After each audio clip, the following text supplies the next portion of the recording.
Hello again, everybody, and welcome to another edition of the MarquetteHoops.com basketball show with the great and jumpin' John Dodge. I'm Tom Pippins. Our producer is the incredible Jason Ruck.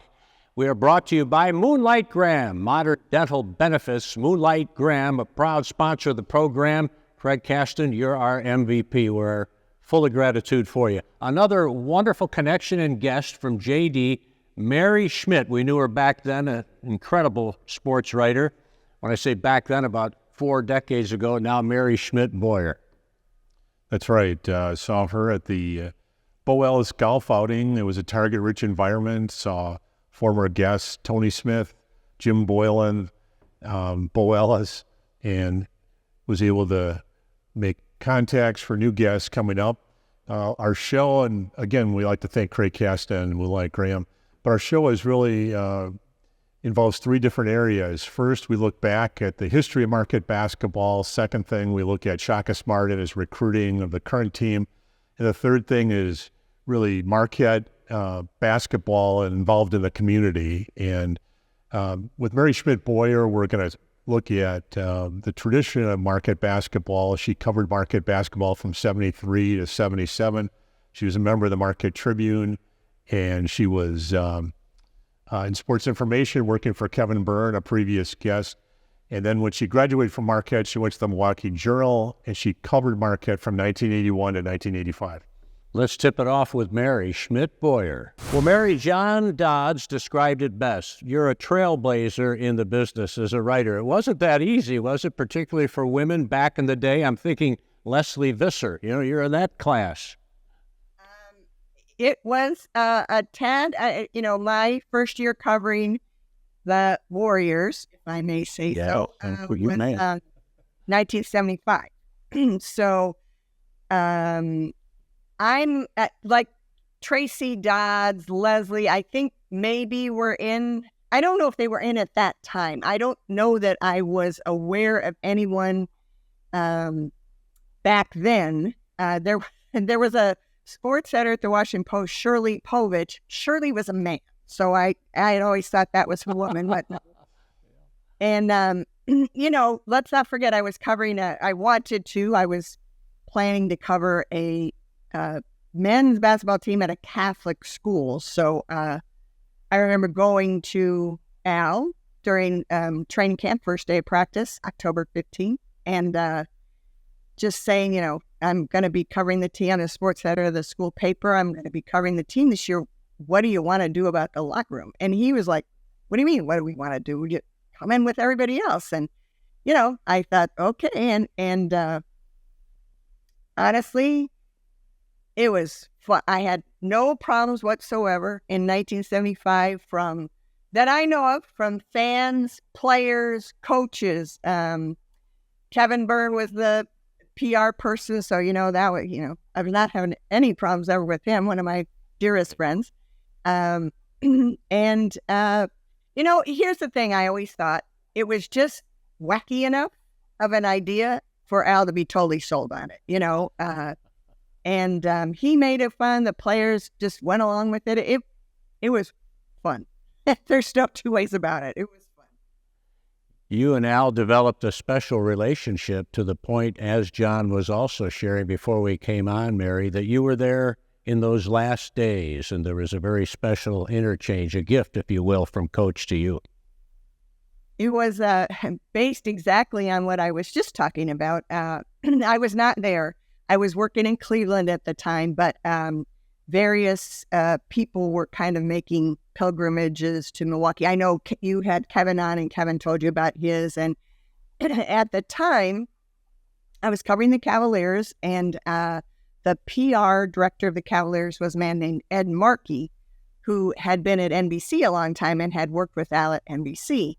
So Ed had come to Milwaukee to see Al in his, last days, and came back to Cleveland. And one night before a Cavs game, he called me out into the hallway, and he said, "Put out your hands." So I put my hands out, and he put this little cloud of tissue paper in my hands. And when I opened it up, it was a tiny little tin nurse, a little Florence Nightingale that Al had signed. And throughout his life, everywhere he went, he collected tin soldiers. And when he was dying, and he knew he was dying, he was distributing these tin soldiers and got one, Kevin got one, to people he was close with. So I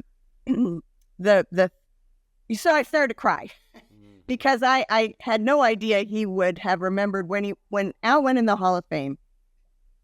I wrote him a letter, old-fashioned letter, mailed it in the mail, and told him that if he hadn't made things, that I owed my career to him, and that if he hadn't made things so easy for me and so much fun, I probably would have been a nurse. And so this is a guy who didn't remember your name when he was looking at you. And so for him to remember me in this way near the end of I was just really overcome. And she's one of my I have her right here next to me. Anytime I do any Marquette events, or I take her with me. So it was very touching. Yeah, even if not in person, what a great connection, John. Right. That's it. Yeah, I had the opportunity to interview him when I had my radio show in 1999, and George Thompson, Maurice Lucas, everyone I talked to said that Al will never do anything unless Al has some reason to do it. So we did the hour show, and I said, Coach, can I take you out to dinner? And he said, take me out to breakfast and tell me what you know. And I said, tell me what about Marquette basketball, or no, about estate planning and tax. That's my real job. I'm in financial services, and I do that. So I said, sure, Coach. So we met at Einstein's Bagels.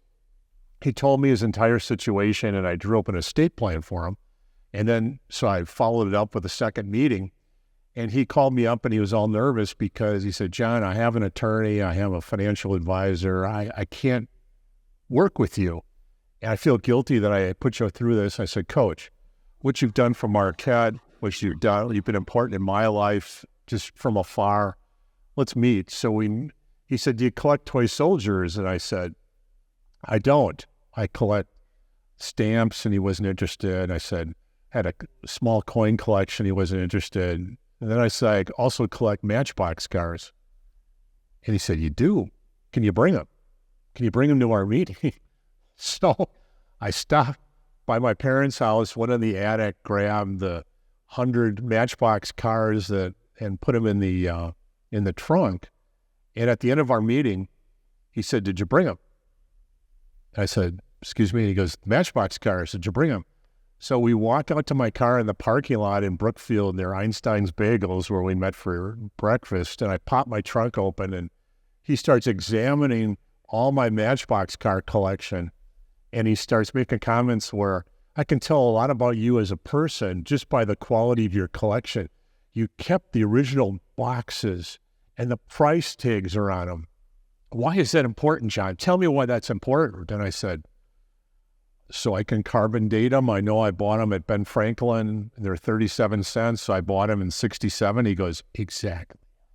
So the next day, I get this Matchbox car guide from Al McGuire Enterprises with Al's signature on the front of it.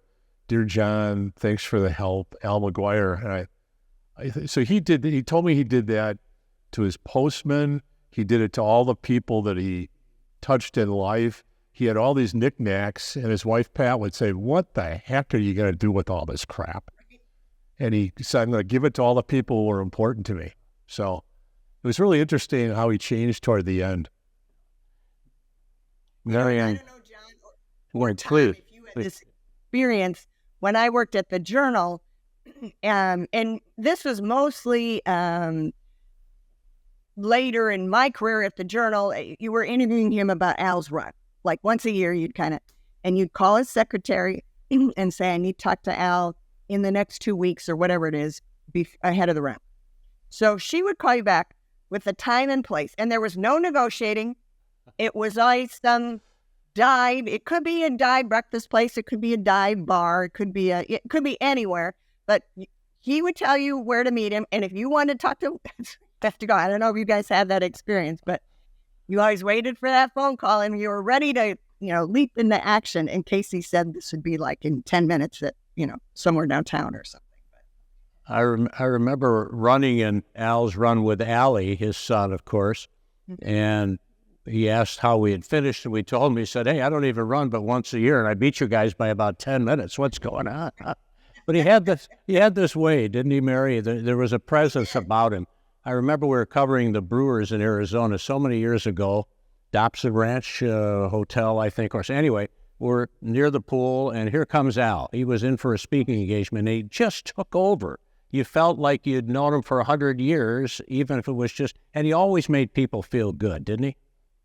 Oh, he did. And, now, so far away from his days at Marquette and even his days at abroad, I give occasional speaking engagements, and you try to explain sort of the aura of Al. And I can never come up with a person who's famous or popular now who really even gets close. I used to say to, like high school kids, it would be sort of like if you went to Duke while Mike Krzyzewski was there, just from the basketball standpoint.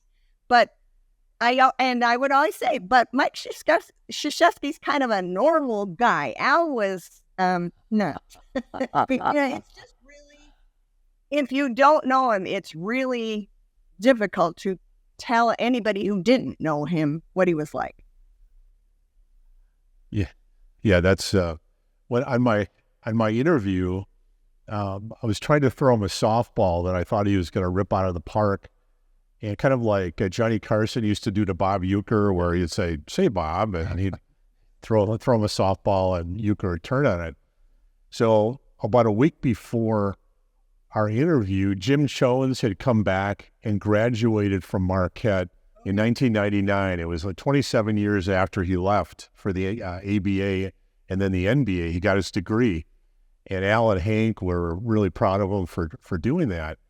So at the same time, Bob Huggins was at Cincinnati, and they had one graduate in their whole program from 1990 to 1999. So I said to him, "So, Coach, did you see that Jimmy Jones graduated?" And he said, "Yep, I was in one of the breakfast diners, saw the Journal article, front page, Jim Jones came back." He said, "I didn't read the whole thing. I just kind of skimmed it or whatever."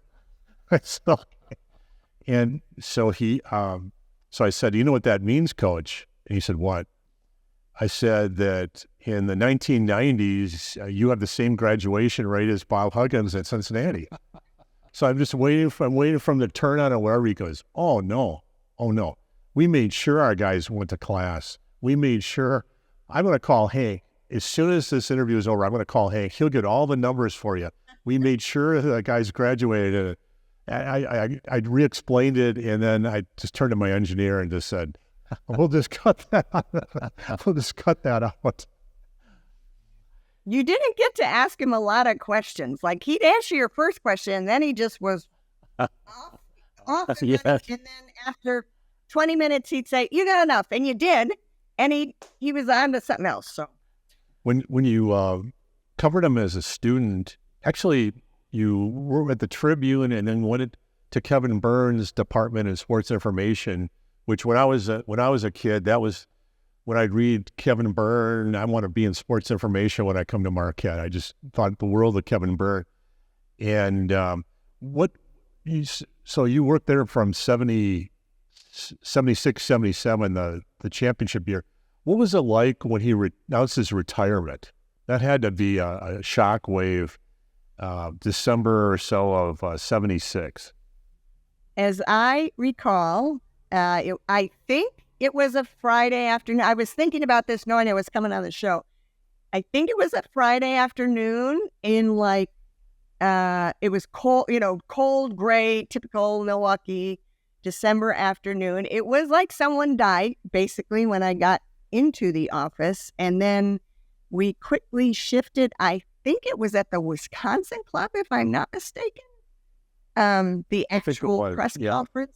And I think Jeff Birch, who I think has also been on your program, we went down I think we were sitting kind of on a staircase off to the side of the room where the press conference, it was really like someone died. A bomb had gone off. I'd never talked to Kevin about this specifically. I don't think anybody knew it was coming. But, and then of course they had a terrible season. They were on the verge of not making the NCAA. So it really was a movie. There have been a lot of talks of documentaries over the years and movies, and of course there's a play. But it was, I can still see the grayness of the whole, the day, the room, and feel the coldness now talking to you about it. Definitely a day I will not remember, that's for sure. Although I don't remember him talking at the press conference or anybody asking. I just remember the mood, basically. I'm smiling because, first of all, Mary Schmitt Boyer is our guest on the MarquetteHoops.com basketball show. Our producer is Jason Ruck. John Dodds makes it all happen. I'm Tom Pippins, and it's so wonderful to see. I remember her as just a very nice person covering Marquette when the aforementioned Allie McGuire and yours truly were doing the basketball games. That's 40-some years ago. But I want people to, yes, yeah. Well, you were very young when you started. I recall you were a prodigy. I want people to know, some of you, Washington High School, Marquette University, President Pro Basketball Writers Association, all sorts of awards, Pioneer Award, Association for Women in Sports Media. You had a Hall of Fame career, and yet, Mary, when we start to talk about it, the foundational piece, Al McGuire, with those tentacles of his reaching everywhere, huh? I do have, actually, I was hoping to find a picture of, I think there's 6 or 7 of us who covered an NBA Finals in Chicago, who had come through Marquette. At the time, the journalism school. I think Nancy Armour maybe was in communications, but he had a lot of reach. The older we get, of course, there's few of us our memories are bad about it, and there's few of us to share. But his reach was far. Yeah. Obviously, you covered Rick Majerus, the late great one. Your impressions of Rick, what comes to mind when we talk about him? Also been thinking about this. So when I worked for Kevin, Rick was the third, back when they had 2 assistants, not 12. Rick was the third assistant, and I'm guessing he ran a lot of errands for Al. I don't know how much he was a great basketball mind from day one. But here's what I remember. So he drove, and no surprise, knowing his dad, an AMC Gremlin, and it would be parked, the window of the student assistants for sports information looked back on the parking lot at our office on 17th, 18th or 19th, something like that, in Wisconsin. And his car windows were so filled, he'd be out recruiting or whatever. And one day I actually went down and washed his car windows because he was on the road all the time. I was like, he can't possibly see out these. So I don't know. I'd just been looking at it all day, and I went out and cleaned the windows. But so we were, I would use the word friends before I was covering the team. Because I'd known him a long time. I'd been a student. He was only a few years older, I think. But John and I sort of were exchanging texts about this. He changed a lot when he became the head coach. And I have a theory that I've shared with some people. There was a lot of pressure on him. Hank was also a great basketball mind, nuts and bolts, right and wrong, the warmest, most wonderful human being you would ever want to meet. Wasn't great with all the media stuff. That just wasn't his thing. But he did it, and he was kind to us. So, but he wasn't Al. He was kind of the antithesis of Al. And so there was a lot of pressure on Rick to be the next Al, because everybody knew how tight he'd been with Al, and Rick was also quite quirky. And so there was a tremendous amount of pressure from Marquette fans. Everybody thought, okay, here we go again. And I think that he was so uncomfortable with that pressure that he decided to, as much as he adored Al, he decided he was going to kind of follow the path of another basketball coach he admired. And unfortunately for all of us, that was Bobby Knight. Because when he was the head coach, he was a completely different person, certainly to me. Now, I was the media, so I wasn't a friend anymore, and I wasn't, I was an enemy, basically, as the media. And he didn't trust the media, he didn't like the media. I can't imagine how hard Betsy Van Sickle, well, now it was Betsy Balabach at the time, how tough her job was. And, he and I, because of our history, if he didn't like something I wrote, he would call me up like at 2:00 in the morning, and we'd have screaming arguments on the phone. And I remember he made some move that he said, I did it for the good of the team. And I said, no, you did it for the good of yourself, because you don't want to deal with this. It wasn't for the good of the team. Anyway, and you wouldn't talk to any other guy. You wouldn't talk to, Mike Fratello that way, So we had a very difficult 3 years. And yet, at his core, at his heart, he was much like Hank, a decent human being who cared about the ills of society. And it was another interesting person. But we had a rough 3 years when he was there. One thing, he was a control freak, like a lot of these college basketball people are. And Mary, he would look at you as the media as something he couldn't control, and it just blew him up. You represented something that this can't be good. One player is going to read this, and another player is going to hate him, or it's about playing time. I cannot win with whatever Mary Schmitt.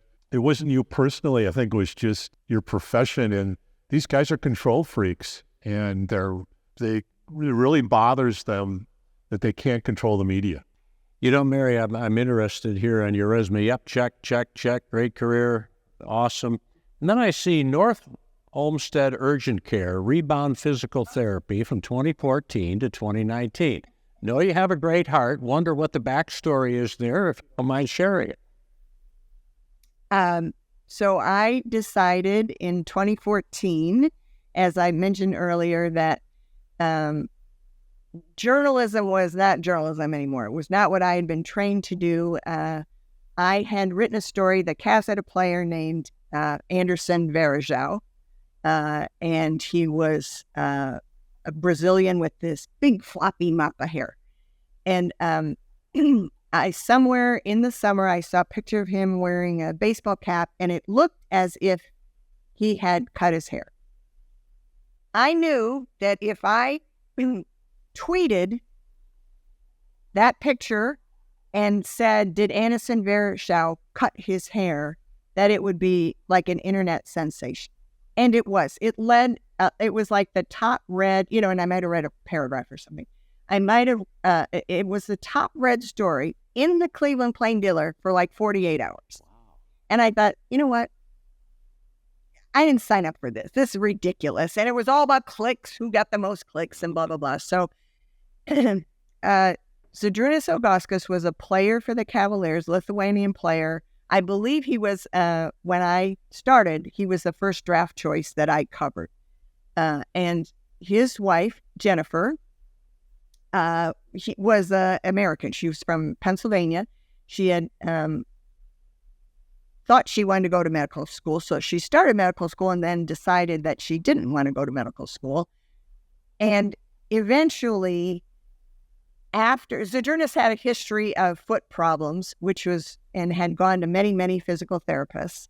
And so they had started a number of physical therapy clinics because these people were so important to Zydrunas' career.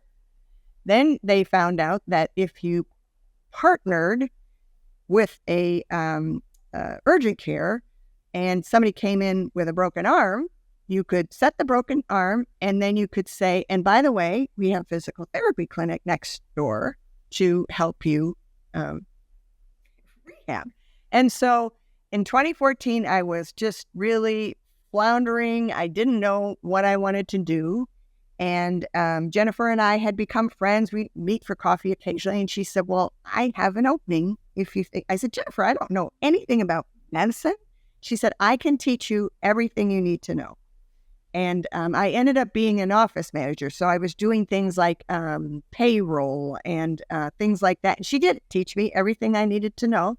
And I worked there for her for 5 years before retiring and moving here. She sadly, tragically passed away at age 50 last year of cancer. And Sojourner has two now college students that he's raising on his own. But she was a godsend to me at the time. And so that made no sense at all. I'm sure people look at the resume and say, and then when I came here, I was working at the Y in childcare. And when I interviewed, I said, I covered the NBA for 20 years, so I'm very comfortable with whining.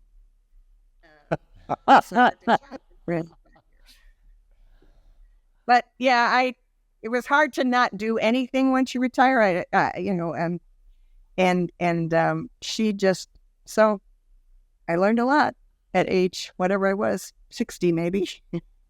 Fantastic. Well, I'd say just one more question, but I have a feeling we'd keep Mary Schmitt-Boyer here forever today. It has been a delight going end line to end line with you. You are a treasure. Again, such a gifted writer, but an even better person, which is saying a bunch, isn't it, JD? It is, and she's a good golfer, too. Yeah? All right. I need some lessons. I've been told my swing looks like an octopus wrapping itself around a tree, but I still enjoy it. Thank you so much, Mary, to you, your husband, everyone you touch. God bless you. It's been a real treasure. Thanks, guys. Really enjoyed it. Thank you for having me. What a privilege to catch up with Mary Schmitt-Boyer. Thank you so much, JD, for making that happen. This is the MarquetteHoops.com basketball show. Mary and all of us here, of course, brought to you by Moonlight Graham, Modern Dental Benefits. Moonlight Graham, a proud sponsor of this program. JD, you have a website that's growing all the time. It's MarquetteHoops.com. If you go to the website and you want to see the archive of the show, just click at the top left-hand corner. If you want to be included on our newsletter, it's in the top right-hand corner. Just drop your email address in that widget. It might take you 2 times. I don't know why, but it's a quirk. But just do it twice, and you'll be kept abreast of future guests. Good stuff. For John Dodds, our producer, Jason Ruck, I'm Tom Pippins. Thank you again for being a part of the MarquetteHoops.com basketball show. We'll see you again next time. God bless you, and go Golden Eagles!